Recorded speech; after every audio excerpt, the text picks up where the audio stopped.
Okay guys, today we are going to start exercise 13.3। जो 13.3 है वो कोन के ऊपर बेस्ड है। ठीक है, तो सबसे पहले अपन कोन को समझते हैं, उसको ब्रेक करते हैं, उसकी शेप को एनालाइज करते हैं। ठीक है, तो देखिए ये मेरे पास एक कोन है। यहाँ पे आप इसके वर्टेक्स से, इसके जो नीचे सर्किल है वहाँ तक एक येलो लाइन देख रहे हैं। यहाँ से अगर मैं कोन को काट दूँ, ठीक है, और काट के इसको मैं खोलूँ तो देखिए क्या शेप बनती है। ये मैंने इसको काटा, क्लियर है। अब जब मैंने इसको काट के ओपन किया और इसको फ्लैट किया पेपर को, ठीक है, तो मेरे पास कुछ इस तरह की शेप आई। क्लियर है। तो आपको ये देख के समझ में आ गया कि कोन बनाने के लिए मुझे किस शेप का पेपर चाहिए। ठीक है, एक सर्किल टाइप का, बट जो कि पूरा सर्किल नहीं होगा, क्योंकि आप देखेंगे ये ऊपर से सर्कुलर शेप है। ठीक है, बट सर्किल कंप्लीट नहीं है यहाँ पे। ठीक है, अगर सर्किल कंप्लीट होता तो ये येलो डॉटेड लाइन यहाँ पे इस सर्किल को बना रही होती। क्लियर है। अब क्योंकि सर्किल कंप्लीट नहीं है तो देखिए इसको वापस क्लोज करते हैं। किस तरह से एक कोन बनता है इस शेप से, ध्यान से देखिएगा।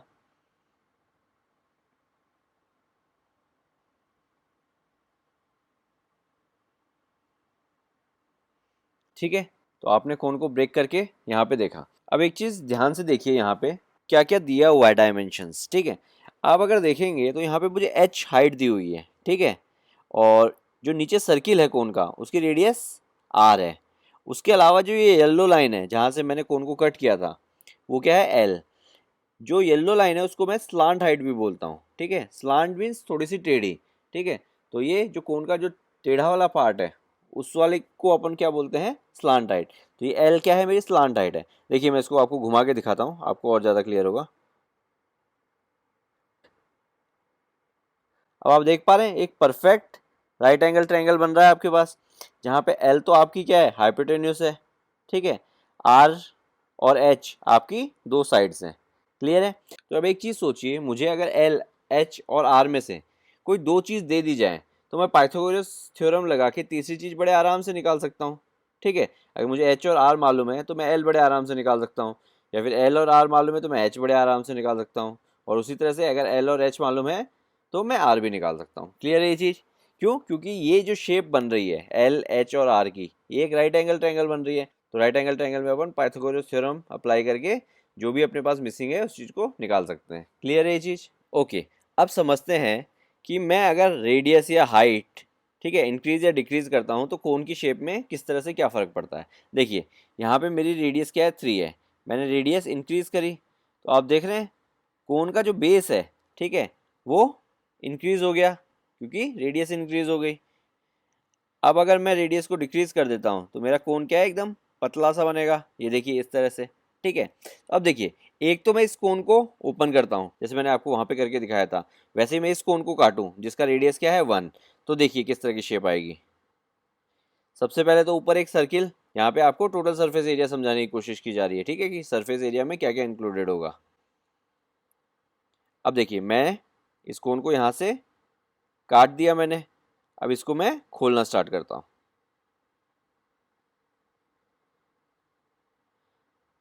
तो अब आप देख रहे हैं ये जो सेक्टर बन रहा है, ठीक है, ये 180 डिग्री से भी कम है। अब मैं क्या करता हूँ, रेडियस को इंक्रीज करता हूँ तो अब देखिए किस तरह से फर्क पड़ता है। जैसे जैसे मैं रेडियस इंक्रीज कर रहा हूँ आप देख रहे हैं मेरा सेक्टर किस तरह से इंक्रीज हो रहा है। अब देखिए 180 डिग्री का सेक्टर बन गया। क्लियर है। अब देखिए मैं इसको क्लोज करता हूँ तो कोण कैसा बनेगा।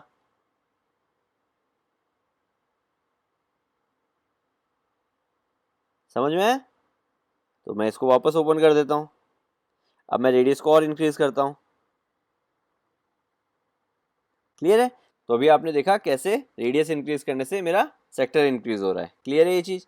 अभी अपन ने देखा कि रेडियस इंक्रीज या डिक्रीज करने से कोन की शेप, ठीक है, किस तरह से इंक्रीज या डिक्रीज होती है, कैसे उसके बेस सर्किल पे इफेक्ट पड़ता है, कैसे उसके सेक्टर पे इफेक्ट पड़ता है। ठीक है, अब अपन देखेंगे कि हाइट को अगर मैं कोन की इंक्रीज या डिक्रीज करूँ तो किस तरह से फर्क पड़ता है। तो देखिए अब मैं क्या करता हूँ, हाइट इंक्रीज या डिक्रीज करता हूँ। अभी मैं हाइट कम कर रहा हूँ, देख रहे हैं मैंने हाइट कम कर दी। आप राइट हैंड साइड में कोन की शेप कैसे इफेक्ट हो रही है वो देख सकते हैं। लेफ्ट हैंड साइड में उसमें जो सर्किल है और जो सेक्टर बन रहा है उसको आप देख सकते हैं कि कैसे वो इफेक्ट हो रहा है। अब मैं हाइट इंक्रीज करता हूँ।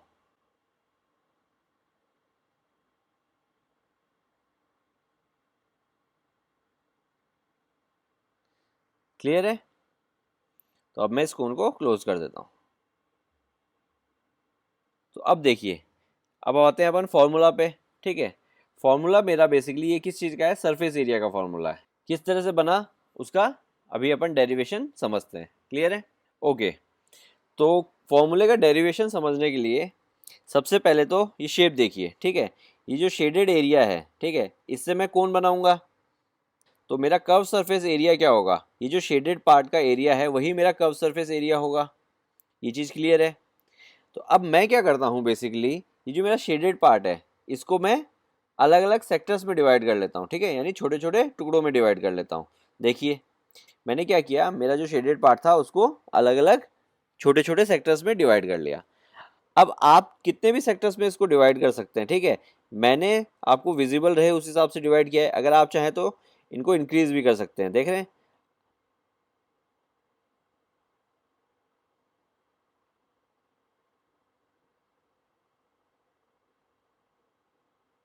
ठीक है, इस तरह से जो मेरे लिए मिनिमम साइज पॉसिबल है, मैं उतने मिनिमम पार्ट्स में इसको डिवाइड कर लूंगा या फिर उतने सेक्टर्स में डिवाइड कर लूंगा। ठीक है, तो अब फॉर्मूले के डेरिवेशन को समझाने के लिए मैं क्या करता हूँ, इसको 6 पार्ट्स में डिवाइड कर लेता हूँ। ठीक है, तो थोड़ा सा इजी रहेगा। डेरिवेशन सेम रहेगा, अगर मैं इसको 12, 46, 50 कितने भी पार्ट में डिवाइड करूँ, डेरिवेशन में कोई फर्क नहीं आएगा। ठीक है, बट क्योंकि फिगर थोड़ी सी बड़ी रहेगी तो आपको समझने के लिए थोड़ा सा आसान रहेगा। तो लेट्स सी, देखिए मैंने क्या किया, मैंने इस मेरे पूरे सेक्टर को छोटे छोटे सेक्टर्स में डिवाइड कर लिया। कितने सेक्टर्स में? 6 सेक्टर्स में डिवाइड कर लिया। ठीक है, तो अब इन 6 सेक्टर्स को अगर मैं काट के अलग कर दूं, ठीक है, तो मैं क्या करता हूं, मेरे इन 6 सेक्टर्स को मैंने काट के अलग कर लिया। अब जो मेरे ये जो 6 सेक्टर्स हैं ये ऑलमोस्ट एक ट्रायंगल की शेप के हैं। ठीक है, अगर आपको नीचे वाला पार्ट कर्व लग रहा है तो आप क्या कर सकते हैं, इसको 6 की जगह ज़्यादा पार्ट में डिवाइड कीजिए। जितने ज़्यादा पार्ट में डिवाइड करेंगे ये कर्व उतना ही कम होता जाएगा।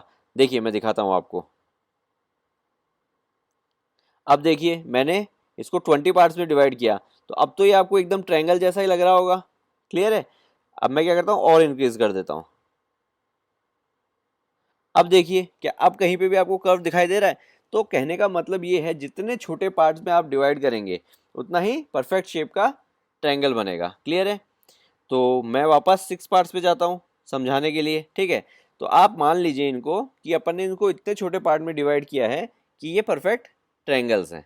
ठीक है, अब अगर मैं इन सब ट्रायंगल्स का एरिया, अब इन सब ट्रायंगल्स का एरिया अगर मैं ऐड कर दूं, तो जो मेरे पास एरिया आएगा वो मेरे कोन का कर्व सरफेस एरिया होगा। ये चीज़ तो क्लियर है, क्योंकि मेरे कोन का जो कर्व सरफेस पार्ट है वो इन 6 ट्रायंगल से ही बना हुआ है। देखिए कैसे, मैं वापस इसको क्लोज करके आपको दिखाता हूँ।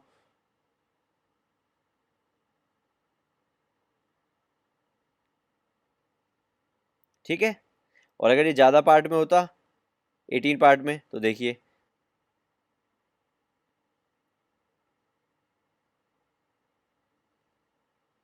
क्लियर है। तो वापस अपन क्या करते हैं, 6 पार्ट्स पे चलते हैं समझने के लिए। अब एक चीज़ और देखिए, इन जो भी ट्रायंगल्स हैं, मेरे 6 ट्रायंगल्स हैं, इन सबके बेस का अगर मैं लेंथ ऐड करूं, ठीक है, तो मेरे जो कर्व पार्ट है उसके इक्वल आएगा कि नहीं आएगा, ये देखिए।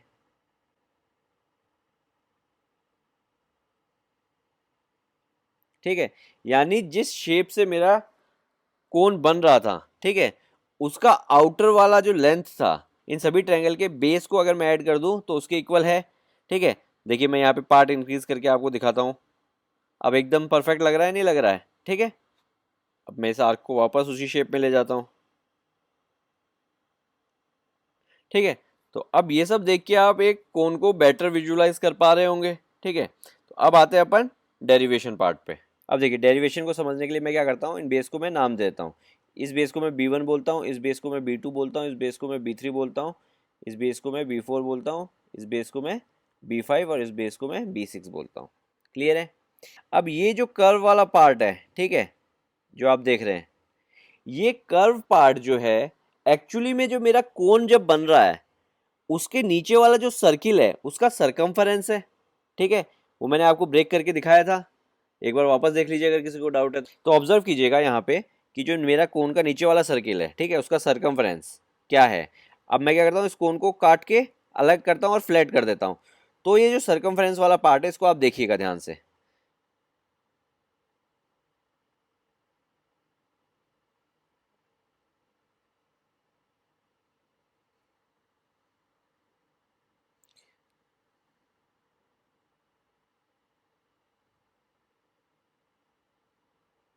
तो अब एक चीज देखिए, मेरा नीचे वाले सर्किल का रेडियस क्या है, आर है, तो इसका नीचे वाले सर्किल का सर्कमफ्रेंस कितना होगा, 2 पाई आर होगा।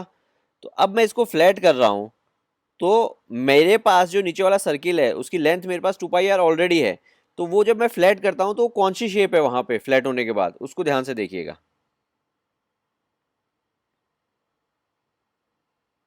तो फ्लैट होने के बाद आप क्लियरली देख पा रहे हैं, ठीक है, जो कर्व पार्ट था, ठीक है, इस जो शेप में जो कर्व पार्ट है वही मेरे कोन का बेस सर्किल बनता है, ठीक है। तो इस कर्व पार्ट की लेंथ अपने पास ऑलरेडी क्या है, 2 पाई आर है। ये चीज़ क्लियर है, ये 2 पाई आर कैसे आई, ठीक है, क्योंकि यही शेप मेरे कोन का बेस सर्किल बनता है और मेरे बेस सर्किल की रेडियस आर है, तो मेरे बेस सर्किल का सर्कमफ्रेंस 2 पाई आर हो गया। ये शेप क्योंकि मेरे कोन का बेस सर्किल बना रही है तो इसकी लेंथ कितनी हो गई, 2 पाई आर हो गई, ठीक है। तो अब चलते हैं वापस डेरिवेशन पे। तो मैं एक चीज ये कह सकता हूं कि B1 plus B2 plus B3 plus B4 plus B5 plus B6, ठीक है, ये मेरा क्या होगा, ये मेरा 2 पाई आर होगा। क्लियर है, क्योंकि ये इस कर्व शेप के इक्वल है, ठीक है। मैंने आपको एनिमेशन में भी ये करके दिखाया था, ठीक है। तो एक चीज़ तो ये क्लियर हो गई कि मैं सब बेस को ऐड कर दूं तो मेरे पास 2 पाई आर बनेगा, ठीक है। अब नेक्स्ट चीज़ देखिए, मैं क्या करता हूँ, सभी ट्रायंगल्स का एरिया निकालता हूँ। तो देखिए फर्स्ट वाले ट्रायंगल का एरिया होगा half B1 into L. L क्या है, मेरे इन ट्रायंगल्स की हाइट है। क्लियर है, ये एल वही एल है जो मेरे कोन में स्लांट हाइट थी, ठीक है। तो इसकी हेल्प से मैं क्या कर सकता हूँ, मेरे सभी कोन का एरिया लिख सकता हूँ, ठीक है।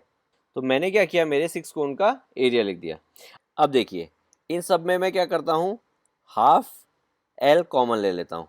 तो अंदर क्या बचेगा, B1 plus B2 plus B3 plus B4 plus B5 plus B6, ठीक है। और मुझे मालूम है ये इन सब का सम मेरे पास कितना है, 2 पाई आर है। तो इन सब की जगह मैं क्या लिख सकता हूँ, 2 पाई आर लिख सकता हूँ। तो ये कितना हो जाएगा, half L into 2 pi R. Clear है। अब देखिए ये 2 से 2 गया तो मेरे पास क्या आ गया, मेरे पास आ गया पाई आर एल। तो ये जो पाई आर एल आया है, ठीक है, ये मेरे कोन का कर्व सरफेस एरिया है, ठीक है। जहाँ पे आर क्या है, आर मेरे कोन के जो बेस सर्किल है उसका रेडियस है, एल मेरे कोन की स्लांट हाइट है, नॉट हाइट, स्लांट हाइट है। क्लियर है। तो ये तो हो गया मेरा कर्व सरफेस एरिया। अब कोन में अगर मुझे टोटल सरफेस एरिया निकालना है तो कोन में कर्व सरफेस एरिया के अलावा क्या होता है, एक सर्किल ही तो एक्स्ट्रा होता है।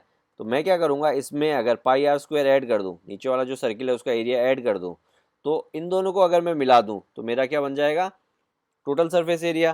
तो देखिए pi R square plus pi R L, तो दोनों में अगर मैं चाहिए तो पाई आर कॉमन ले सकता हूँ। तो यहाँ पे तो क्या बचेगा, आर बचेगा, यहाँ पे क्या बचेगा, एल बचेगा, ठीक है। तो मैं टोटल सरफेस एरिया का फॉर्मूला इस तरह से भी यूज़ कर सकता हूँ, ठीक है। या फिर मैं क्या करूँ, कर्व सरफेस एरिया निकाल लूँ, अलग से सर्किल का एरिया निकाल लूँ, दोनों को ऐड कर दूँ, एक ही बात है। क्लियर है।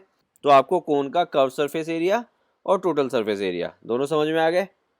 तो अब पिक करते हैं क्वेश्चंस। तो सबसे पहले पिक करते हैं एग्जाम्पल नंबर 4। तो एग्जाम्पल नंबर 4 में आपको क्या बोल रहा है कि आपको कर्व सरफेस एरिया फाइंड करना है एक राइट सर्कुलर कोन का, ठीक है। राइट सर्कुलर कोन बोलो या नॉर्मल कोन बोलो, ठीक है, क्लास 10th के क्वेश्चन में इस चीज़ का फर्क नहीं पड़ता। रीज़न, क्योंकि आपके सिलेबस में सिर्फ राइट सर्कुलर कोन ही है, तो आपसे जो भी क्वेश्चन पूछे जाएंगे वो हमेशा राइट सर्कुलर कोन के बेस पे ही पूछे जाएंगे। क्लियर है ये चीज़। तो देखिए यहाँ पे आपको क्या दिया हुआ है, स्लांट हाइट दी हुई है। स्लांट हाइट मेरी क्या होती है, एल, जो कि आपको कितनी दी हुई है, 10 सेंटीमीटर दी हुई है। और रेडियस दिया हुआ है, रेडियस किसका, जो बेस सर्किल है, ठीक है, तो उसका रेडियस आपको 7 सेंटीमीटर दिया हुआ है। आपसे क्या पूछ रहा है, आपसे कर्व सरफेस एरिया पूछ रहा है उस कोन का। तो कर्व सरफेस एरिया क्या होता है, पाई आर एल होता है, मुझे मालूम है। तो जस्ट मैं क्या करता हूँ, वैल्यूज रख देता हूँ। पाई की वैल्यू 22/7, आर की वैल्यू 7 और एल की वैल्यू 10। तो देखिए 7 से 7 गया, 22 इंटू 10 कितना आ गया, 220 सेंटीमीटर स्क्वायर। तो ये मेरा कर्व सरफेस एरिया हो गया कोन का। ओके, फिर करते हैं एग्जाम्पल नंबर 5। एग्जाम्पल नंबर 5 में आपको क्या बोल रहा है, आपको कोन की हाइट दी हुई है, ठीक है। हाइट को मैं एच से रिप्रेजेंट करता हूँ और स्लांट हाइट को एल से रिप्रेजेंट करता हूँ, ठीक है। और बेस रेडियस आपको दिया हुआ है 12 सेंटीमीटर। आपको क्या करना है, कर्व सरफेस एरिया और टोटल सरफेस एरिया दोनों फाइंड करने हैं। तो अब एक चीज़ देखिए, मुझे यहाँ पे एल नहीं दिया हुआ, तो कर्व सरफेस एरिया फाइंड करने के लिए मुझे एल रिक्वायर्ड रहेगा।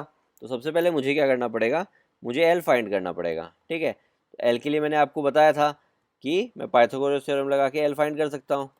तो देखिए यहाँ पे, अगर सपोज कीजिए कि ये मेरा कोन है, क्लियर है, तो इसकी जो हाइट है वो ये रही होगी। अब इस हाइट को मैं इस तरह से यहाँ पे ज्वाइन कर दूँ, ठीक है, और इसको मैं ब्लू शेप से मार्क कर देता हूँ।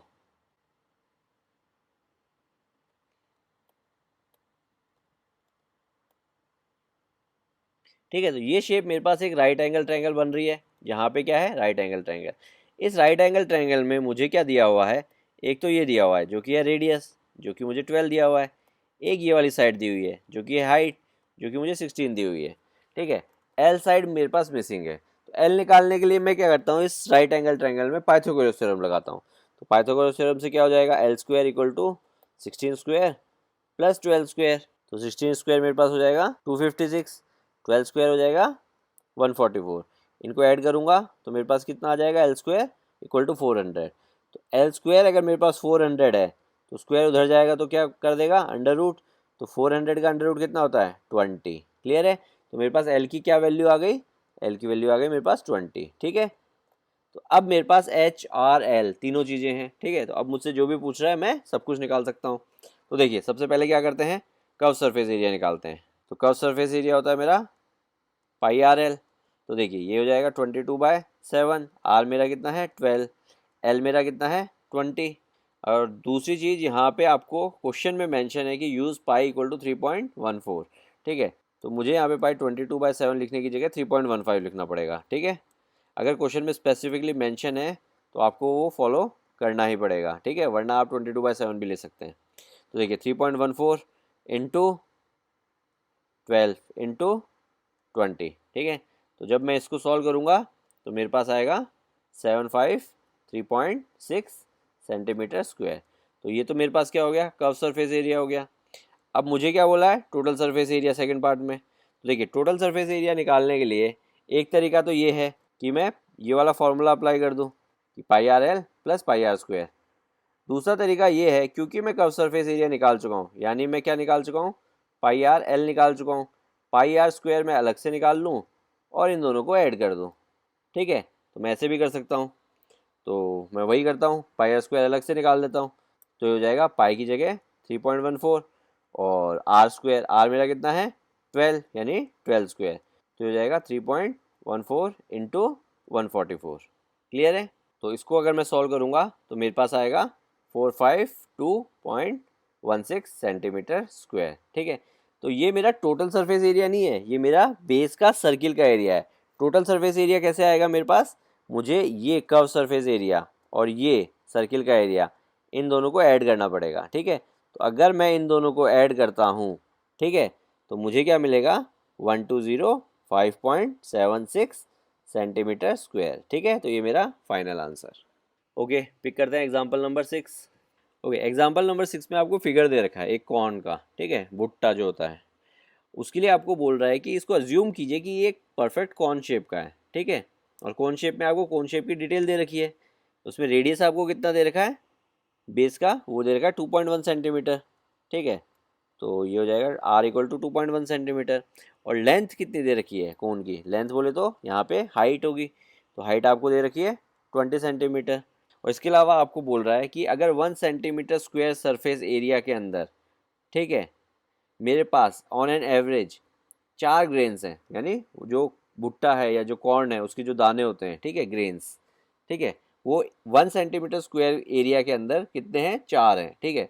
तो आपको बताना है कि टोटल उस कॉर्न के अंदर कितने ग्रेन्स होंगे, ठीक है, भुट्टे के अंदर कितने दाने होंगे। क्लियर है ये चीज़। तो मुझे ये दे रखा है 1 सेंटीमीटर स्क्वायर एरिया के अंदर मेरे पास 4 ग्रेन्स हैं, ठीक है। तो अब एक चीज़ सोचिए, अगर मैं इस कोन का कर्व सरफेस एरिया निकाल दूं टोटल सरफेस एरिया क्यों नहीं निकालूंगा? क्योंकि नीचे जो है सर्कुलर शेप है, उसके नीचे की तरफ थोड़ी दाने होंगे, तो मुझे क्या निकालना पड़ेगा? कर्व सरफेस एरिया निकालना पड़ेगा। अब सपोज करो कर्व सरफेस एरिया मेरे पास 9 सेंटीमीटर स्क्वायर आता है, तो मुझे मालूम है 1 सेंटीमीटर स्क्वायर के अंदर 4 ग्रेन्स हैं, तो 9 सेंटीमीटर स्क्वायर के अंदर कितने हो जाएंगे? 9 इंटू 4।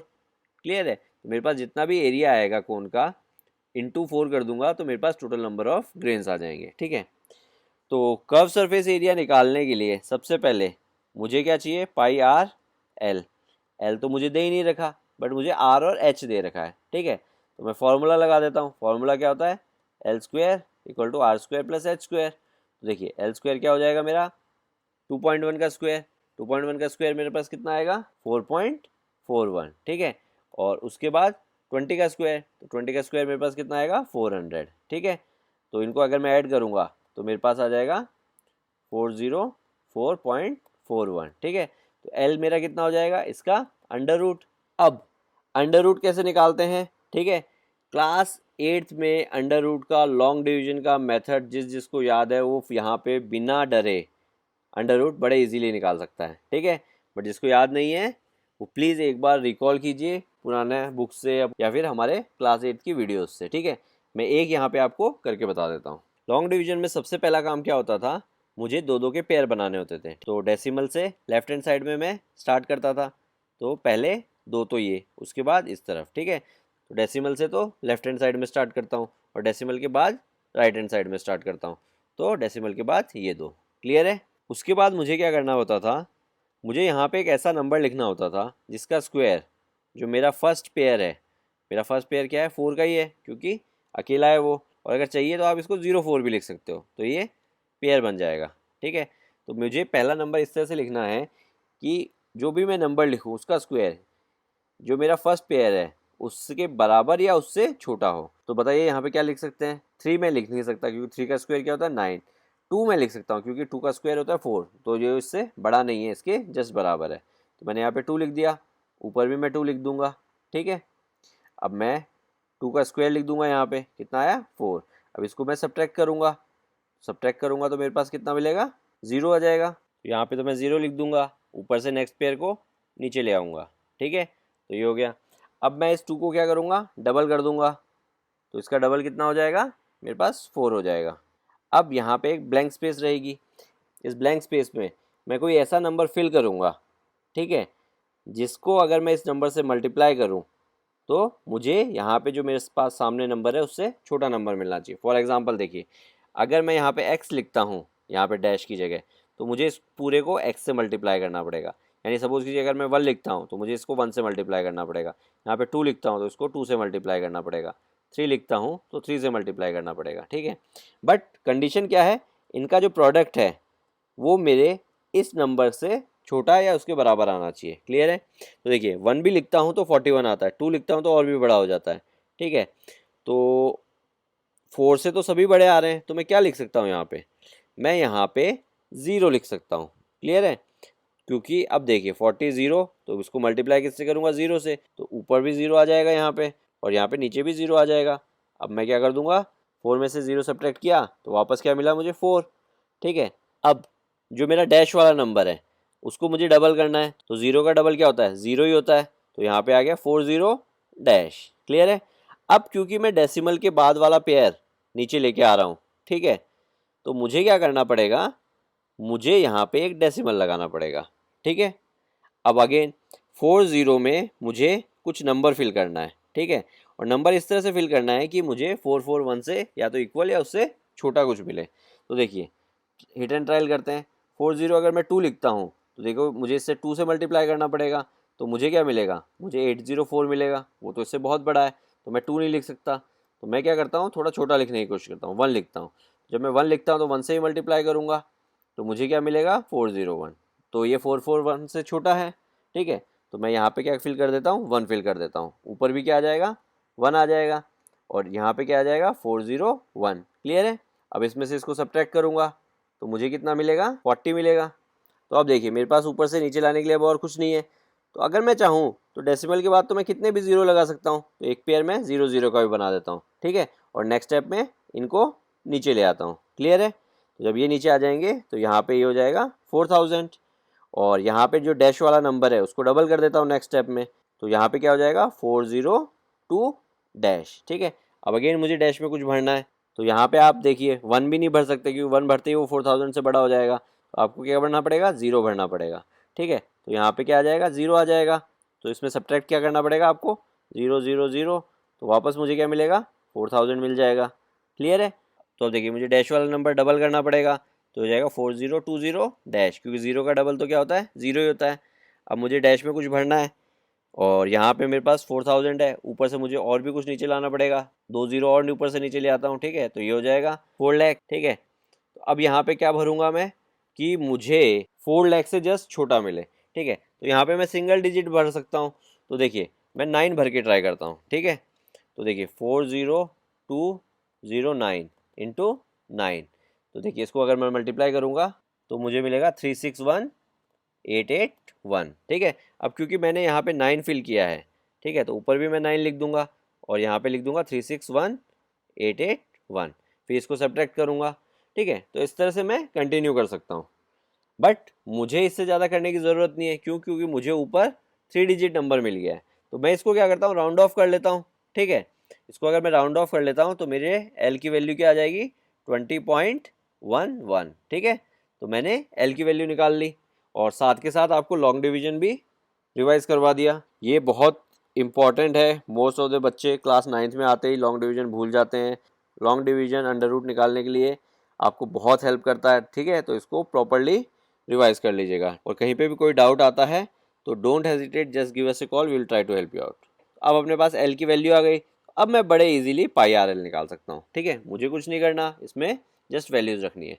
तो देखिए पाई हो जाएगा 22/7 इंटू आर मेरा कितना है 2.1 इंटू एल, एल मैंने अभी जस्ट निकाला ही है 20.11। ठीक है, तो इन सबको अगर मैं मल्टीप्लाई करूँगा तो मुझे कितना मिलेगा 132.726 सेंटीमीटर स्क्वायर। ठीक है, तो ये मेरे कोन का टोटल कर्व सरफेस एरिया है। ठीक है, अब मुझे बोला था कि 1 सेंटीमीटर स्क्वायर में मेरे पास 4 ग्रेन्स हैं, तो इतने सेंटीमीटर स्क्वायर में मेरे पास कितने ग्रेन्स होंगे, मुझे क्या करना पड़ेगा, इसको 4 से मल्टीप्लाई करना पड़ेगा।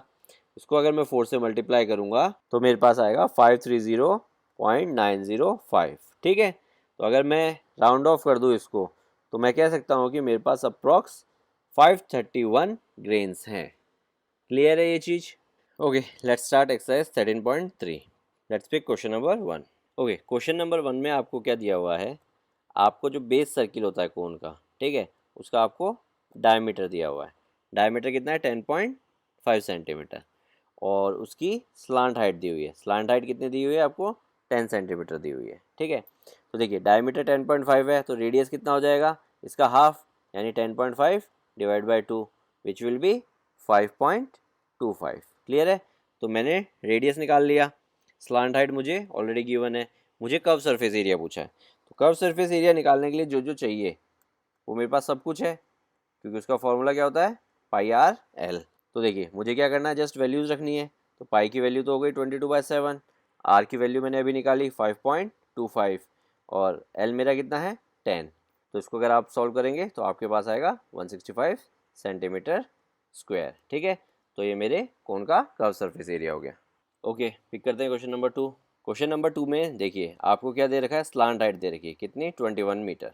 ठीक है, डायमीटर दे रखा है बेस का, ठीक है, वो कितना दे रखा है 24 मीटर। क्लियर है, तो डायमीटर दे रखा है तो डायमीटर से मैं रेडियस निकाल देता हूँ, 24/2 विच इज़ 12 मीटर। ठीक है, तो मेरे पास रेडियस भी है, मेरे पास स्लांट हाइट भी है। मुझे क्या पूछ रहा है, मुझे टोटल सरफेस एरिया पूछ रहा है। तो टोटल सरफेस एरिया मेरे पास कितना होता है, pi R L plus are. ठीक है, अगर आपको इस फॉर्म में याद नहीं रहता तो आप ऐसे भी याद रख सकते हैं, कोई उसमें इशू नहीं है। Pi R L curve surface area plus नीचे वाले सर्किल का एरिया। ठीक है, इन दोनों में डिफरेंस कुछ नहीं है, बस पाई आर कॉमन ले लिया यहाँ पे। तो एक तरफ एल बचा, दूसरी तरफ आर बचा, तो ये वाला लगाइए, ये वाला लगाइए, एक ही बात है। तो अब देखिए वैल्यूज़ रख देते हैं। पाई की वैल्यू हो गई 22/7, आर की वैल्यू मेरे पास कितनी है 12, ब्रैकेट में क्या आएगा एल प्लस आर यानी 21 + 12। क्लियर है, तो ये देखिए ये हो जाएगा 22/7 इंटू 12 इंटू 33। ठीक है, तो इसको अगर आप सॉल्व करेंगे तो आपको मिलेगा 1244.57 मीटर स्क्वायर। ठीक है, तो ये मेरा टोटल सरफेस एरिया हो गया। ईजी है। ओके, पिक करते हैं क्वेश्चन नंबर 3। क्वेश्चन नंबर 3 में देखिए आपको क्या क्या गिवन है। आपको कर्व सरफेस एरिया दे दिया, ठीक है, जो कि कितना है 308 सेंटीमीटर स्क्वायर। उसके बाद आपको क्या दिया है, आपको स्लांट हाइट दे दी यानी एल दे दिया विच इज़ 14। तो आपसे फर्स्ट पार्ट में तो पूछ रहा है कि आप रेडियस निकाल के बताइए, ठीक है, फर्स्ट पार्ट में आपको रेडियस निकालनी है। तो देखिए कर्व सरफेस एरिया मेरा होता है पाई आर एल, ठीक है। यहाँ पे कर्व सरफेस एरिया भी मुझे मालूम है, पाई की वैल्यू भी मुझे मालूम है, एल की वैल्यू भी मुझे मालूम है, ठीक है। तो अगर मैं वैल्यूज रख दूँ तो मेरे पास सिर्फ एक वेरिएबल है, तो उस इक्वेशन को अगर मैं सॉल्व कर लूँगा तो मुझे उस वेरिएबल की वैल्यू मिल जाएगी। तो देखते हैं, वैल्यूज रख देते हैं। कर्व सरफेस एरिया मेरा कितना है 308, तो 308 इक्वल्स टू पाई 22/7। आर की वैल्यू मुझे मालूम नहीं है और एल की वैल्यू कितनी है 14, ठीक है। तो देखिए 7 इस 14 को काटेगा, इधर कितना आएगा 2, तो ये हो जाएगा 308 इक्वल्स टू 2 इंटू 22 कितना हो जाएगा 44, तो ये हो जाएगा 44 आर। क्लियर है। तो अब देखिए 44 उधर जाएगा, डिवाइड में जाएगा, तो 308 divided by 44 equals to R. तो इसको अगर आप काटेंगे तो आपको आर की वैल्यू कितनी मिलेगी, आर इक्वल्स टू 7, ठीक है। मैंने आर की वैल्यू निकाल ली जो मुझे फर्स्ट पार्ट में पूछी थी, तो आर मेरा कितना हो गया 7। अब आते हैं सेकंड पार्ट पे। सेकंड पार्ट में आपसे पूछा है टोटल सरफेस एरिया। अब क्योंकि मेरे पास आर की वैल्यू है तो मुझे जो भी पूछा है मैं बड़े इजीली निकाल सकता हूँ। तो टोटल सरफेस एरिया का फॉर्मूला लगा देते हैं, pi R L plus R. Clear है। तो देखिए पाई हो गया 22/7, आर की वैल्यू मैंने अभी निकाली है जो कि है 7, एल प्लस आर, एल मेरा 14 है तो आर मेरा 7 है। क्लियर है। अब देखिए ये 7 से ये 7 गया तो कितना हो जाए इधर 22 इंटू 14 प्लस 7 21, तो 22 इंटू 21 आपको कितना मिलेगा 462 सेंटीमीटर स्क्वायर, ठीक है। तो ये मेरे सेकंड पार्ट का आंसर हो गया। ओके, पिक करते हैं क्वेश्चन नंबर 4।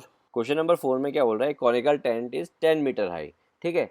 ये जो हाई बोल रहा है यहाँ पे वो हाइट की बात कर रहा है, नॉट स्लांट हाइट, ठीक है। तो आपको एच दे रखा है यानी 10 मीटर। उसके बाद आपको क्या दे रखा है, रेडियस दे रखा है। रेडियस कितना दे रखा है 24 मीटर। क्लियर है। तो आपसे फर्स्ट पार्ट में तो पूछ रहा है कि स्लांट हाइट निकालिए, ठीक है, यानी एल निकालिए। तो ये तो बड़ा ईजी है। एल निकालने के लिए मैं क्या करता हूँ, पाइथागोरस थ्योरम अप्लाई कर देता हूँ। L square equal to H square plus R square. L square कितना हो जाएगा, एच मेरा है 10 यानी 10 का स्क्वायर, आर मेरा है 24 यानी 24 का स्क्वायर, ठीक है। तो ये मेरा हो जाएगा 100 प्लस 576। क्लियर है। तो एल स्क्वायर मेरा हो जाएगा 676। तो एल अगर मैं निकालूंगा तो अंडर रूट 676, ठीक है। तो 676 क्या है, एक परफेक्ट स्क्वायर नंबर है, तो इसका अंडर रूट कितना होता है 26, ठीक है। आपने क्या किया, एल की वैल्यू निकाल ली जो कि आई आपके पास 26। अब आते हैं सेकंड पार्ट में। सेकंड पार्ट में आपसे पूछा है cost of canvas required to make the tent, ठीक है। और सेकंड पार्ट में आपको क्या दिया हुआ है, कॉस्ट दी हुई है 1 मीटर स्क्वायर को आपको कितना कॉस्ट आएगा 70 रुपीज़ कॉस्ट आएगा, ठीक है। तो अब जो ये टेंट था इसमें कितना कपड़ा लगेगा ये आपसे पूछा है। तो अब देखिए टेंट में जो कपड़ा लगेगा तो उसमें आप कौन सा एरिया कैलकुलेट करेंगे, कर्व सरफेस एरिया ही कैलकुलेट करेंगे क्योंकि बेस पे तो आप कपड़ा लगाएंगे नहीं। क्लियर है। तो अगर मैं इस कोन का या फिर इस टेंट का कर्व सरफेस एरिया निकाल लूँ, ठीक है, और उस कर्व सरफेस एरिया को 70 से मल्टीप्लाई कर दूँ, ठीक है, क्योंकि 1 मीटर स्क्वायर का मुझे कितना लग रहा है 70 रुपीज़ लग रहा है। तो सपोज कीजिए कि 10 मीटर स्क्वायर मेरा कोन का एरिया आया, तो मुझे क्या करना पड़ेगा 10 इंटू 70। समझ में आ रहा है। तो सबसे पहले क्या करते हैं, कर्व सरफेस एरिया निकालते हैं। तो कर्व सरफेस एरिया मेरा होता है पाई आर एल। तो देखिए पाई की वैल्यू 22/7, आर की वैल्यू मेरे पास 24, एल की वैल्यू मैंने अभी जस्ट निकाली है 26। तो इसको अगर आप सॉल्व करेंगे तो आपके पास आएगा 13728 डिवाइड बाय 7। अब आप देखेंगे कि मैंने 7 से इसको डिवाइड करके डेसिमल में आंसर नहीं निकाला, ठीक है। उसका रीज़न समझिए, क्योंकि मुझे मालूम है कि मुझे अभी इसमें कुछ मल्टीप्लाई करना है, तो हो सकता है उससे वो कुछ कट कट आ जाए तो मेरा कैलकुलेशन थोड़ा सा ईजी हो जाए। क्लियर है। थोड़ा सा हो सकता है मैं टाइम सेव कर लूँ। तो अब देखिए ये जो मेरा है ये मेरे टेंट का कर्व सरफेस एरिया है, इतना मीटर स्क्वायर। तो मुझे 1 मीटर स्क्वायर का 70 रुपीज़ पे करना है, तो इतने मीटर स्क्वायर का मैं कितना पे करूँगा, मुझे क्या करना पड़ेगा, इस एरिया को इंटू 70 करूँगा तो मेरी टोटल कॉस्ट आ जाएगी। तो अब देखिए इंटू 70 करूँगा तो देखिए 7 और 70 इधर क्या आ गया 10। अब इसको 10 से मल्टीप्लाई करना कितना ईजी है, 13728 जस्ट एक जीरो लगाना है। तो ये मेरी आ गई टोटल कॉस्ट यानी 1,37,280 रुपीज़। ओके, तो पिक करते हैं क्वेश्चन नंबर 5। क्वेश्चन नंबर 5 में आपको बोल रहा है what length of tarpaulin 3 metre wide will be required to make the conical tent of height 8 metre and base radius 6 metre. ठीक है, तो देखिए ध्यान से समझिए इस क्वेश्चन को। आपसे पूछ रहा है कि आपके पास कपड़ा जो है टार्पलिन जिससे वो टेंट बनाएगा, ठीक है, वो कितना लेंथ उसका यूज़ होगा। ऐसा पूछने का रीज़न ये है कि उसके बाद जो कपड़ा है किस शेप में है वो आपको समझना पड़ेगा। ठीक है, कपड़े का थान जो आता है, ठीक है, इस शेप में कुछ रहता है। ठीक है, इसमें से आप कपड़ा निकालते हैं इस तरह से। ठीक है, अब इसको अगर मैं घुमाता रहूं तो मेरे को जितना कपड़ा निकालना है इसमें जितना भी है उस हिसाब से मैं अपनी रिक्वायरमेंट के हिसाब से उतनी लेंथ का कपड़ा निकाल लेता हूं। ठीक है, तो उसने क्या किया, कपड़ा परचेज़ किया। किस चीज़ के लिए परचेज़ किया, उसको एक टेंट बनाना था अपने लिए। क्लियर है, इस तरह का कुछ।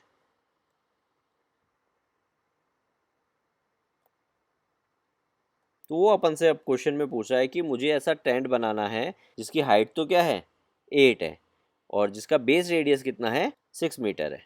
क्लियर है, यहाँ तक भी ठीक है, यहाँ तक भी कोई इशू नहीं है। इशू अब आगे जो वो बोल रहा है उसमें थोड़ा सा आता है। देखिए आगे वो क्या बोल रहा है, assume that the extra length of the material that will be required for the stitching margin and wastage in cutting is approximately 20 centimetre. यहाँ पे थोड़ा सा कंफ्यूजन होता है बच्चों को। क्लियर है, तो देखिए अपन एक बार क्या करते हैं, अपन ये जो स्टिचिंग मार्जिन के लिए जो अपने को 20 सेंटीमीटर बोला है उसको अपन अवॉइड करते हैं एक बार थोड़ी देर के लिए। ठीक है, अपन जस्ट नॉर्मली टेंट का कर्व सरफेस एरिया निकालते हैं और उतना ही कपड़ा अपन यहाँ पे यूज़ करेंगे। ठीक है, ये जो वेस्टेज या जो भी मार्जिन में जा रहा है उसको अपन एट द एंड समझते हैं। ठीक है, तो सबसे पहले तो एक चीज़ ये देखिए कि मुझे टेंट बनाना है, तो जो मेरे टेंट का कर्व सरफेस एरिया होगा उतने ही एरिया का कपड़ा मुझे रिक्वायर्ड होगा। ये चीज़ क्लियर हो गई। और ये जो मुझे टार्पलिन या कपड़ा जो मैं बोल रहा हूँ उसका मुझे विड्थ कितना दे रखा है, उसका विड्थ मुझे 3 मीटर दे रखा है। क्लियर है, तो सबसे पहला काम मैं क्या करता हूँ, मैं इस टेंट का कर्व सरफेस एरिया निकाल देता हूँ। ठीक है, तो कर्व सरफेस एरिया निकालने के लिए आप एक चीज़ देखिए, मुझे हाइट दे रखी है, मुझे रेडियस दे रखा है, बट मुझे स्लांट हाइट नहीं दे रखी। तो मुझे स्लांट हाइट सबसे पहले निकालनी पड़ेगी।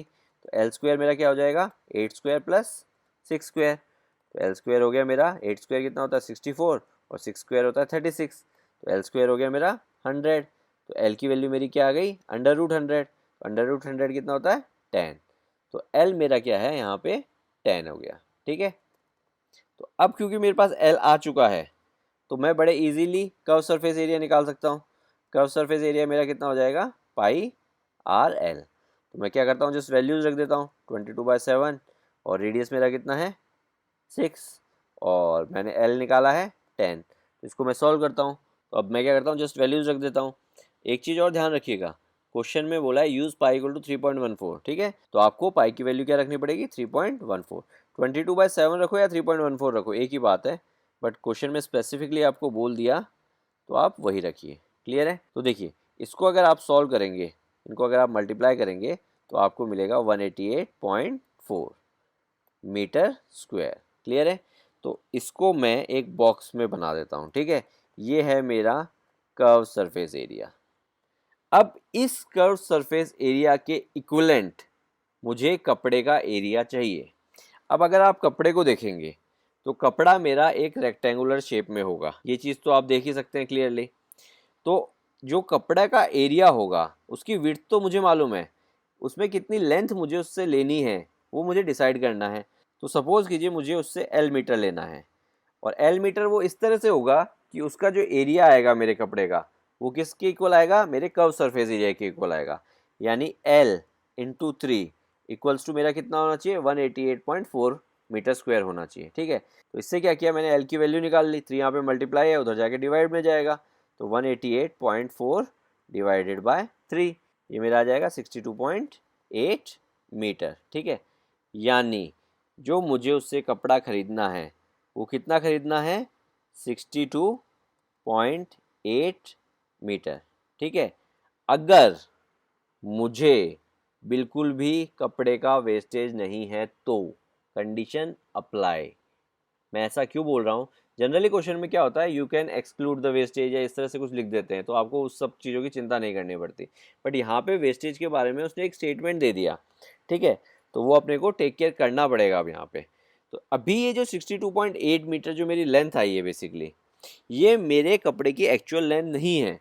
क्यों? क्योंकि अगर मैं इतना कपड़ा लेता हूँ तो 62.8 मीटर का अगर मैं कपड़ा लेता हूँ तो इसमें से कुछ वेस्टेज जाएगा तो मेरा टेंट बन ही नहीं पाएगा, क्योंकि 62.8 अगर मीटर का मैं कपड़ा लेता हूँ तो एग्जैक्टली मेरा कितने एरिया का कपड़ा है मेरे पास, 188.4 मीटर स्क्वायर एरिया का मेरे पास कपड़ा है, ठीक है, जो कि मुझे टेंट के लिए चाहिए। तो इसमें मेरे पास वेस्टेज वाले के लिए तो मेरे पास जगह ही नहीं बची, तो मुझे थोड़ा सा कपड़ा एक्स्ट्रा लेना पड़ेगा, ठीक है, जो कि मेरा स्टिचिंग में या उस चीज़ में वेस्ट चला जाएगा, ठीक है।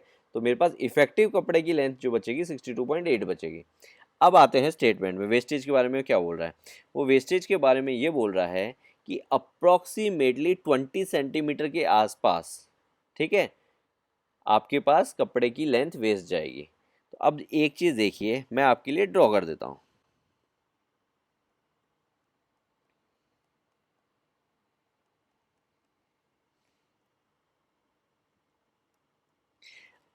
ये ब्लू वाले को अगर आप देखेंगे, अगर मैं कहता हूँ यहाँ से लेके यहाँ तक ये 20 सेंटीमीटर है, ठीक है, तो इतना पोर्शन आपको एक्स्ट्रा लेना पड़ेगा। जितना आप 62.8 मीटर ले रहे हैं उससे 20 सेंटीमीटर आपको एक्स्ट्रा लेना पड़ेगा, ताकि आपका जो स्टिचिंग में उसमें जो वेस्ट जाएगा वो आपका निकल के आ सके इसमें से। क्लियर है? तो यानी मेरे को जो 62.8 मीटर मैंने लिया है उसमें मुझे कितना और लेना पड़ेगा, 20 सेंटीमीटर और लेना पड़ेगा। तो यानी मैं क्या करूँ, प्लस 20 सेंटीमीटर कर दूँ इसमें। तो एक ये मीटर में है, ये सेंटीमीटर में है, तो सबसे पहले यूनिट सेम करते हैं, ठीक है। तो ये हो गया 62.8 मीटर, और 20 सेंटीमीटर को अगर मुझे मीटर में कन्वर्ट करना है तो मैं क्या करूँगा, 20 डिवाइड बाय 100, तो मेरे पास कितना आएगा, 0.2 मीटर। तो ये कितना हो गया, 0.2 मीटर। अब देखिए 62.8 और 0.2 को ऐड कीजिए, आपके पास क्या आएगा, 63.0। यानी टोटल मुझे कपड़े की कितनी लेंथ लेनी पड़ेगी, मुझे टोटल 63 मीटर लेंथ लेनी पड़ेगी। क्यों? क्योंकि जो 0.2 मीटर है वो मेरा वेस्टेज में निकल जाएगा। तो 62.8 मीटर लेंथ से मेरे पास एग्जैक्टली मेरे टेंट का कर्व सरफेस एरिया आ जाएगा। क्लियर है? ओके, पिक करते हैं question number 6। Okay, question number 6 में आपको क्या दे रखा है, आपको स्लांट हाइट दे रखी है जो कि आपको 25 मीटर दे रखी है, और आपको बेस डायमीटर दे रखा है, ठीक है, जो कि आपको 14 दे रखा है। तो आपको क्या करना है, उस कॉनिकल शेप को वाइट वॉश करना है, उसके कर्व सरफेस एरिया को। तो वाइट वॉश की आपको रेट भी दे रखी है, कितनी दे रखी है, आपको 100 मीटर स्क्वायर का कितना पे करना पड़ता है, 210 रुपीज़ पे करना पड़ता है, ठीक है। तो सबसे पहले तो आप क्या कीजिए, यूनिटरी मेथड को अप्लाई कीजिए और 1 मीटर स्क्वायर की कॉस्ट निकाल लीजिए। तो 100 मीटर स्क्वायर का 210 है, तो 1 मीटर स्क्वायर का कितना हो जाएगा, 210 डिवाइड बाय 100, ठीक है। तो जो कि आपके पास कितना आएगा, 2.1 रुपीज़, ठीक है। तो मैं डायरेक्टली लिख देता हूँ 2.1 रुपीज़, आपको 1 मीटर स्क्वायर का 2.1 रुपीज़ पे करना पड़ेगा, ठीक है। अब इस क्वेश्चन में कुछ नहीं करना, आपको क्या करना है, कर्व सरफेस एरिया निकालना है, और कर्व सरफेस एरिया के बाद आपको रेट दे ही रखी है, उस रेट से उसको मल्टीप्लाई कर दीजिए, तो आपके पास टोटल कॉस्ट आ जाएगी। क्लियर है? तो देखिए सबसे पहले इस डायमीटर को रेडियस में भी कन्वर्ट कर देते हैं। डायमीटर 14 है तो रेडियस कितना हो जाएगा, 14/2। 14/2 कितना होता है, 7, ठीक है। तो मेरे पास रेडियस आ गया 7 मीटर। तो अब कर्व सरफेस एरिया निकाल देता हूँ। कर्व सरफेस एरिया होता है मेरे पास πRL, तो वैल्यूज रख देता हूँ, 22/7 इंटू रेडियस कितना है 7, स्लांट हाइट कितनी है 25। तो देखिए 7 से 7 गया, मुझे क्या करना है 25 इंटू 22, मेरे पास कितना आ जाएगा 550 मीटर स्क्वायर, ठीक है। तो ये टोटल एरिया है जो मुझे पेंट करना है। 1 मीटर स्क्वायर का मैं 2.1 रुपीज़ पे करता हूँ, ठीक है। तो इतने का मैं कितना रुपीज़ पे करूँगा, इन दोनों को मल्टीप्लाई कर दूँ, यानी 550 इंटू 2.1, ठीक है। तो मेरे पास कितना आएगा 1155 रुपीज़। क्लियर है? तो ये मेरी टोटल कॉस्ट हो जाएगी। ओके, पिक करते हैं question number 7। Okay, question number 7 में आपको एक जोकर कैप के डायमेंशंस दे रखे हैं, ठीक है। तो जिसका बेस रेडियस तो मेरे पास कितना है 7 है, और जिसकी हाइट मेरे पास कितनी है 24 सेंटीमीटर है। क्लियर है? आपको क्या पूछा है कि आपको ऐसी 10 कैप्स बनानी है, ठीक है। टोटल कितनी कैप्स बनानी है, आपको 10 कैप्स बनानी है। तो आपको कितनी शीट यूज़ आएगी वो आपको निकाल के बताना है। अब एक चीज़ देखिए, अगर मुझे ये मालूम चल जाए कि मुझे एक कैप बनाने में कितनी शीट यूज़ आएगी, तो मैं इंटू 10 कर दूंगा, तो मेरे पास 10 कैप्स की शीट का एरिया आ जाएगा। क्लियर है? तो कैप है तो नीचे सर्किल तो होगा नहीं, तो क्या निकालेंगे, कर्व सरफेस एरिया निकालेंगे। तो क्या फॉर्मूला लगाएंगे, πRL। एल अपने पास है नहीं, बट आर और एच अपने पास है, तो एल निकाल लेते हैं इससे। L square equals to R square plus H square. L square मेरा कितना हो जाएगा 7 का स्क्वायर प्लस 24 का स्क्वायर, तो एल स्क्वायर मेरे पास हो जाएगा 49 प्लस 576। तो एल स्क्वायर मेरे पास हो गया 625। 625 एक परफेक्ट स्क्वायर नंबर है, तो अंडर रूट 625 मेरे पास कितना आ जाएगा 25। ठीक है, तो मैंने इन दोनों से क्या किया, एल की वैल्यू निकाल ली, कितनी आई मेरे पास 25 सेंटीमीटर। क्लियर है।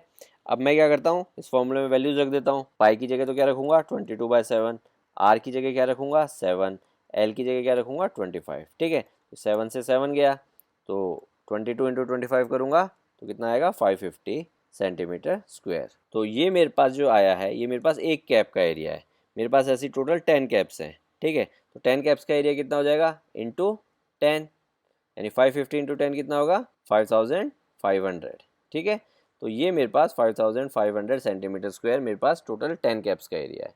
क्लियर है, तो मुझे 10 कैप्स बनाने में इतनी शीट का यूज़ होगा। ओके, पिक करते हैं last question, question number 8। Okay, question number 8 में आपको क्या बोल रहा है, एक बस स्टॉप को बैरिकेड किया है। ठीक है, रिमेनिंग पार्ट ऑफ रोड से उन्होंने, तो उसके लिए उन्होंने क्या है 50 हॉलो कॉन्स यूज़ किए जो कि रिसाइकल्ड कार्डबोर्ड से बने थे। तो आपने कई बार देखा होगा रोड साइड में इस तरह की शेप्स बीच में रख दी जाती हैं। ठीक है, पार्टीशन करने के लिए। ऐसे ऐसे उन्होंने 50 शेप्स या 50 कोन्स उन्होंने कार्डबोर्ड के पार्टीशन के लिए यूज़ किए। अब एक कोन का आपको डायमेंशन दे रखा है जो कि है, डायमीटर तो आपका 40 है, हाइट उसकी कितनी है 1 मीटर है, और ये 40 कितना है सेंटीमीटर। ठीक है, डायमीटर सेंटीमीटर में है और हाइट आपकी मीटर में है, तो इसको मैं मीटर में कन्वर्ट कर लेता हूँ, तो ये हो जाएगा 0.4 मीटर। तो मेरा डायमीटर कितना है 0.4 मीटर। तो डायमीटर से मैं अगर रेडियस निकालूंगा, मेरे पास रेडियस कितना होएगा 0.4 मीटर का हाफ, यानी 0.2 मीटर। ठीक है, अब मेरे पास हाइट भी है, मेरे पास रेडियस भी है। आगे बोलता है कि आपको इन कोन्स की आउटर बाउंड्री को पेंट करना है। तो टोटल मुझे कितने कोन्स को पेंट करना है 50 कोन्स को मुझे पेंट करना है। ठीक है, तो पेंट की मुझे रेट भी दे रखी है इन्होंने, कितनी लगेगी मुझे 1 मीटर स्क्वायर की मुझे 12 रुपीज़ लगेगी। तो 1 मीटर स्क्वायर का मुझे 12 रुपीज़ पे करना पड़ेगा। तो मुझे 50 कोन्स में मुझे टोटल कितनी कॉस्ट आएगी वो निकाल के बताना है। ठीक है, तो अब एक चीज़ देखिए, मुझे क्या करना पड़ेगा, मुझे एक कोन का कर्व सरफेस एरिया निकालना पड़ेगा। ठीक है, अब एक कोन का कर्व सरफेस एरिया आ गया और सारे कोन्स मेरे सिमिलर हैं, तो इंटू 50 कर दूंगा तो मेरे पास 50 कोन्स का कर्व सरफेस एरिया आ जाएगा। तो मेरे पास टोटल एरिया आ जाएगा जो मुझे पेंट करना है। तो मुझे 1 मीटर स्क्वायर का कितना रुपीज़ पे करना है 12 रुपीज़ पे करना है। तो मेरे पास जो भी टोटल एरिया आएगा उसको अगर मैं 12 से इंटू कर दूंगा तो मेरे पास क्या आ जाएगी टोटल कॉस्ट आ जाएगी। ये चीज़ क्लियर है। तो देखते हैं, सबसे पहले मुझे काम करना है कर्व सरफेस एरिया निकालना है। कर्व सरफेस एरिया होता है पाई आर एल। आर तो मेरे पास है, एल मेरे पास है नहीं, तो फॉर्मूले से पहले मुझे क्या करना पड़ेगा एल निकालना पड़ेगा। L square equal to R square plus H square. तो एल स्क्वायर हो जाएगा 0.2 का स्क्वायर। 0.2 का स्क्वायर कितना होगा 0.2 का स्क्वायर होगा आपके पास 0.04, और एच स्क्वायर यानी 1 का स्क्वायर, तो 1 का स्क्वायर तो 1 ही होता है। तो ये आपके पास हो जाएगा 1.04। तो एल स्क्वायर मेरे पास अगर 1.04 है तो इसका मैं क्या करूँगा अंडर रूट करूँगा। तो 1.04 का अंडर रूट आपके पास कितना आएगा, आपके पास आएगा 1.02। ठीक है, यानी मेरी लेंथ कितनी आ गई 1.02।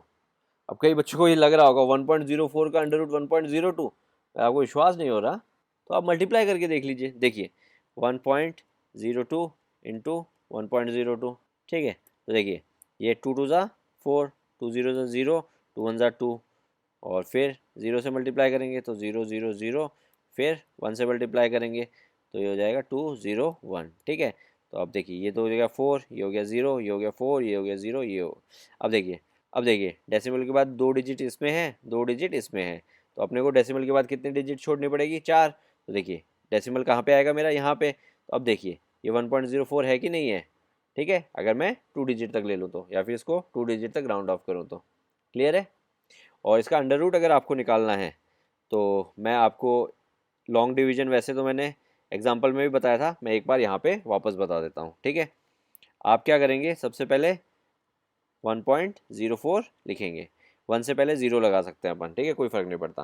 तो देखिए पॉइंट से लेफ्ट हैंड साइड में स्टार्ट करेंगे पेयरिंग करना, तो इन दो की पेयरिंग होगी, और पॉइंट से राइट हैंड साइड में पेयरिंग करना स्टार्ट करेंगे तो इन दो की पेयरिंग होगी। ठीक है, आगे चाहिए तो 0 0 0 0 इस तरह से और पेयरिंग भी कर सकते हैं। ठीक है, जितनी रिक्वायर होगी, क्योंकि पॉइंट के बाद लास्ट में कितने भी 0 लगाओ कोई फ़र्क नहीं पड़ता। ठीक है, फिर यहाँ पे एक ऐसा नंबर लिखूंगा मैं जिसका स्क्वायर जो मेरा फर्स्ट पेयर है उससे या तो इक्वल हो या उससे छोटा हो, ठीक है। तो वो क्या हो सकता है, वो 1 ही हो सकता है, तो ऊपर भी मैं 1 लिख दूंगा, ठीक है। तो 1 का स्क्वायर 1, ठीक है। तो अब इसमें सब्ट्रैक्ट करूंगा तो इधर क्या आएगा 0।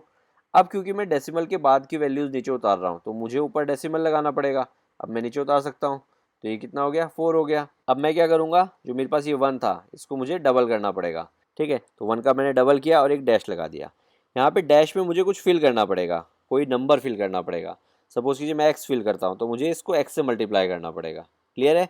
अगर मैं 1 फिल करता हूँ तो मैं इसको 1 से मल्टीप्लाई करूँगा। अगर मैं यहाँ पे 2 फिल करता हूँ तो मैं इसे 2 से मल्टीप्लाई करूँगा। और फिर मुझे इस तरह से करना पड़ेगा कि जो मेरे पास यहाँ पे नंबर है उससे मेरे पास छोटा है, ठीक है। तो अब देखते हैं, सपोज कीजिए मैं 1 फिल करता हूँ और 1 से मल्टीप्लाई करता हूँ तो मुझे 21 मिलता है, जो कि 4 से बड़ा है। तो 1 मैं नहीं फिल कर सकता, उससे भी छोटा फिल करना पड़ेगा। उससे छोटा क्या है, 0 ही है, तो 0 से ही मल्टीप्लाई करूँगा। तो 20 इंटू 0 मेरे पास कितना आएगा 0। तो यहाँ पे 0 लिखूँगा और यहाँ पे भी 0 लिखूँगा, और यहाँ पे जिनका 20 इंटू 0 आएगा वो लिखूँगा, ठीक है। और 1 फिल करता तो 21 इंटू 1 जो आता वो लिखता, 2 फिल करता तो 22 इंटू 2 आता वो लिखता, ठीक है। अब सब्ट्रैक्ट करूँगा तो 4 माइनस 0 तो आपको वापस 4 ही मिलेगा। और यहाँ पे जो भी डैश में नंबर है उसको डबल करेंगे तो 0 का डबल कितना होता है, 0 ही होता है। तो देखिए ये हो जाएगा 2 0 डैश, यानी अब मुझे यहाँ पे कुछ फिल करना है और यहाँ पे ऊपर से नेक्स्ट पेयर नीचे ले आता हूँ, ठीक है। तो ये हो गया 400। अब यहाँ पे मैं क्या फिल करूँ कि मुझे जस्ट 400 से छोटा नंबर मिले। तो देखते हैं 201, तो 1 से मल्टीप्लाई करूँगा तो ये हो जाएगा 201। ये तो 400 से बहुत छोटा है, तो 2 फिल करके देखते हैं। तो ये हो जाएगा 202 इंटू 2। तो देखिए ये कितना आएगा मेरे पास 404। तो मैं 2 भी नहीं फिल कर सकता, क्यों, क्योंकि ये तो मेरा 400 से ऊपर निकल गया, तो मुझे 1 ही फिल करना पड़ेगा, ठीक है। मैंने यहाँ पे 1 फिल किया और यहाँ पे भी 1 लिख दिया, ठीक है। तो यहाँ पे कितना आ गया मेरे पास 201, ठीक है। अब 400 में से 201 सब्ट्रैक्ट करूँगा तो मेरे पास कितना आएगा 199। अब नेक्स्ट पेयर नीचे आ जाएगा तो ये हो जाएगा 19900। अब नेक्स्ट यहाँ पे क्या करूँगा, यहाँ पे जो मेरे पास डैश में है नंबर उसको डबल कर दूंगा तो 202 और फिर एक डैश लगा दूंगा। अब यहाँ पे कुछ फिल करना है और फिल इस तरह से करना है कि मुझे इस नंबर से जस्ट छोटा या उस तरह का कुछ मिले। तो मैं 9 फिल करके देखता हूँ, तो देखिए 202 9 इंटू 9, तो ये आप करेंगे तो आपको मिलेगा 18261, ठीक है। तो 18,261 ऑब्वियसली 19,900 से छोटा ही होगा, और 9 से बड़ा मैं 1 डिजिट नंबर मेरे पास कोई है नहीं ऑप्शन, ठीक है। तो मुझे यहाँ पे 9 फिल करना पड़ेगा। यहाँ पे मैं 9 फिल किया तो ऊपर भी मैं 9 लिख दूंगा, ठीक है। तो यहाँ पे मैं 1261 लिख दूंगा, ठीक है। इसको मैं सब्ट्रैक्ट करूँगा तो मेरे पास आएगा 1639, क्लियर है। अब इसके आगे मुझे ज़रूरत नहीं है, मैं 3 डिजिट तक निकाल चुका हूँ, तो मैं इसको राउंड ऑफ कर देता हूँ। अब एक चीज़ देखिए, अगर मैं 1.019 को राउंड ऑफ करूँगा तो मुझे क्या मिलेगा 1.02 मिलेगा कि नहीं मिलेगा, ठीक है। तो इस तरह से मेरा 1.04 का अंडर रूट 1.02 आया, क्लियर है। तो इसी के साथ मेरे हिसाब से लॉन्ग डिवीजन में भी आपको कोई डाउट नहीं रहना चाहिए, ठीक है। अब मैंने क्योंकि एल की वैल्यू निकाल दी तो अब मुझे कुछ नहीं करना, मुझे जस्ट फॉर्मूले में वैल्यूज रखनी है और अपना आंसर निकालना है, ठीक है। तो देखिए पाई की वैल्यू मुझे क्वेश्चन में मैंशनड है, 3.14 यूज़ करनी है।